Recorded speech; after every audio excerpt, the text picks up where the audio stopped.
Welcome to Barishal ভাসমান বাজার।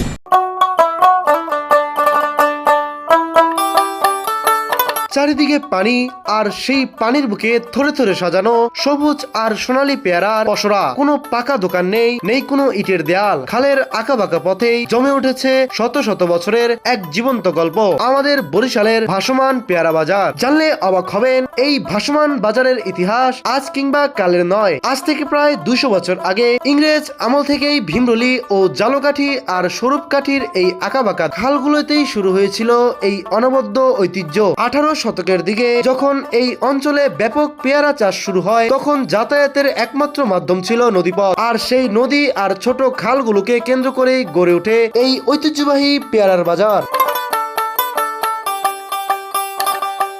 Asia মহাদেশের বৃহত্তম ভাসমান বাজারগুলোর কথা বললে ব্যাংকের ডোমিনিয়ন, সাধক কিংবা ভিয়েতনামের কাইরাং, এরপরেই কিন্তু উঠে আসে আমাদেরই জালকাঠির ভীমরুলিয়ার নাম। দক্ষিণ এশিয়ার অন্যতম সেরা ও বৃহত্তম এই ভাসমান পেয়ারা বাজার আমাদের রূপসী বাংলার জলজ সংস্কৃতির এক দারুণ দলিল। একে অনেক সময় পূর্বের ভেনিস এর সাথেই তুলনা করা হয়।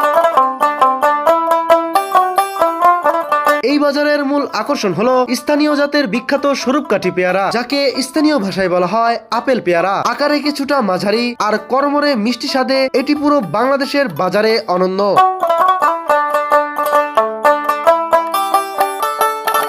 আষাঢ় থেকে ভাদ্র এই 3 মাস পুরো অঞ্চল জুড়ে কোটি কোটি টাকার পেয়ারা কেনা বেচা হয়। হাজারো কৃষক পরিবার বছরের পর বছর এই ঐতিহ্যকে আঁকড়ে ধরে বেঁচে আছে।